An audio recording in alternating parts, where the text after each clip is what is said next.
It's in Brown County, Indiana, which is kind of famous for some other stuff.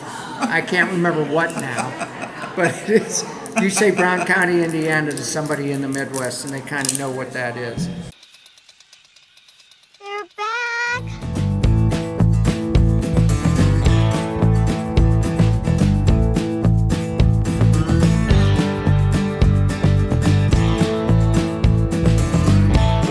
Coming to you curiously live from the Beer and Whiskey Studios on the taproom floor of the Greenville Beer Exchange, or GBX as we sometimes call it,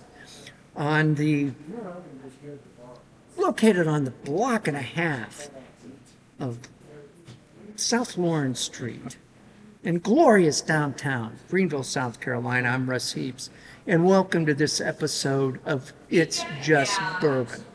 And that's where my good buddy here, Big John Richards, and I, it doesn't matter in this case, but our certified Cicerone, sit down. And, still a surprise when I hear it after the 5 years I've been a Cicerone. well, having been to Cincinnati with you when you got that, nobody's more surprised than I am. Holy cow, that's a whole nother story. So anyway, what we have here is a sweet mash, and we're going to talk about a little bit about that. But this is Hard Truth Sweet Mash Rye Single Barrel, and it's produced in Indiana, Nashville, Indiana, which is it isn't. It's fresh. It's right off the boat. It is. It's I started opening it early. It's in Brown County, Indiana, which is kind of famous for some other stuff. I can't remember what now, but it's, you say Brown County, Indiana to somebody in the Midwest, and they kind of know what that is. Anyway, the mash bill is 94% rye, 6% barley. It's 123.7 proof because they couldn't quite get it up to 24, or couldn't get, I don't know why they do that. Yeah, you're gonna make it all 220? Yeah, 220, 221, whatever it takes. The ABV is 61.85%. It was barreled in August of 2019, bottled in September of 2023, which makes it about 4 years old. It was aged in Rickhouse number 2, and you can get a bottle of it where you can find it priced between 60 and 70 bucks. And So, what are you doing? Hard to, it does not have a clean pour. The lip of this bottle is less than helpful when it comes to pouring. So a couple of things I want to talk about. Number one, this is a barrel select. You can see right here, damn good picks. That's from my favorite whiskey kitchen down in Florida, Warren.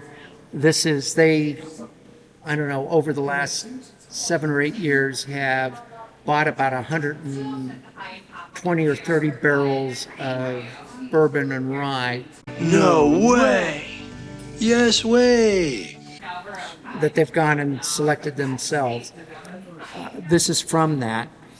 I love this bottle. I don't think you can possibly see it, but there's all kinds of... But it's embossed on the back. It's beautiful. It's a beautiful bottle. It's a beautiful bottle. Despite what disparaging comments I made about its ability cork. to pour, the lip of the bottle is But we're less than ideal. We're going to get past that. Yeah, we're still going to We're going to consume get the liquid. past that. Speaking of the liquid, Well, no, that's okay. Let's go ahead. yeah, we should give Tex- ourselves a second to Texas revisit the Miss story. Lily. Well, I can stick my nose right in that. That's lots of leather. Yep. What's that? It's musty almost. You smell some of the bread, some of the caramel. Man, that's a lot of leather on that. So, you may be asking yourself, what is sweet mash? I was. Still in. The difference between sweet mash and sour mash. Sour mash is like sourdough. When you have sourdough bread, when they make that, they take a little bit from the last batch and throw it in the next batch, and so it's the continuity goes on. That's part of the sourdough thing. Same thing with sour mash. Sour mash, they produce it, they take a little out of this, and they throw it into the next batch. Sweet mash is just starts clean. What happens is sour mash tends to be a little more consistent. It's a little easier to make it consistent. Sweet mash allows it to be a little expressive, a little different. So those are the differences. Almost nothing, you'll find almost nothing that's sweet mash. I mean, I don't remember or recall that I've ever seen sweet mash on a bottle before. Nope. So I liked this immediately when I tasted it. And it's much more rye. I mean, it's a rye, obviously, and I do like ryes, but it's not an overwhelming, spicy, kick your ass, despite what the proof is. And then guess what my favorite part of this whiskey is so far?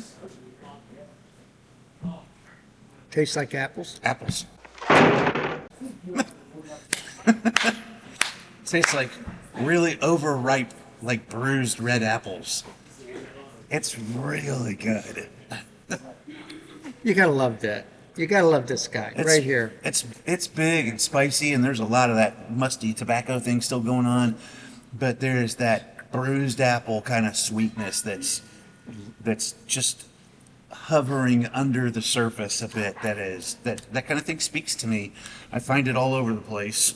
And He does. He's apple sensitive, but he's not. He's that not. is true. He's not incorrect. That's one of the big things. His big things about Eagle Rare bourbon, Yeah. which My is, favorite. Yeah, real up close to the top, if not his favorite. And I never noticed that until he brought it up, and I went, "You're right. It's green apples. You're all right. over that You're thing. right." And this has some of that. It's not as prominent, anywhere near as prominent as it is in Eagle Rare, and I think it's that more bruised instead of tart, like the sweet apple side instead of the tart apple side. And there's a little bit of some sort of baking spice in there too. I think it's probably cinnamon, but I'm not identifying it as cinnamon. I would say cinnamon. And then there's, again, all that tobacco that's going on in there. Putting water in this. Did I just put water in mine? I don't know if you did or not. I held the thing in my hand. Yes, I did. I remember doing it now. Putting I just water- didn't look at the camera and go 2 drops like I usually do. Putting water in it makes it spicier. And it makes it smell way more like apples. Oh my goodness. I mean, that smells like pie now. Well, wait until you taste it.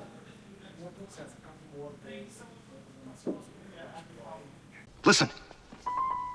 You smell something? Don't laugh at me. That's how you smell I'm not things. laughing. I'm not laughing at you. Why would I laugh at you? We've been doing this since 2000. Climb out of the seat of our pants since There it 2018. is. First one today. Oh, man. Oh, yeah. The cinnamon's big. Way bigger now. But once I got past that first pour, after putting the water in it, now it's Yeah, see, this one's the opposite. I'm tasting a lot more sweetness in this one after the water.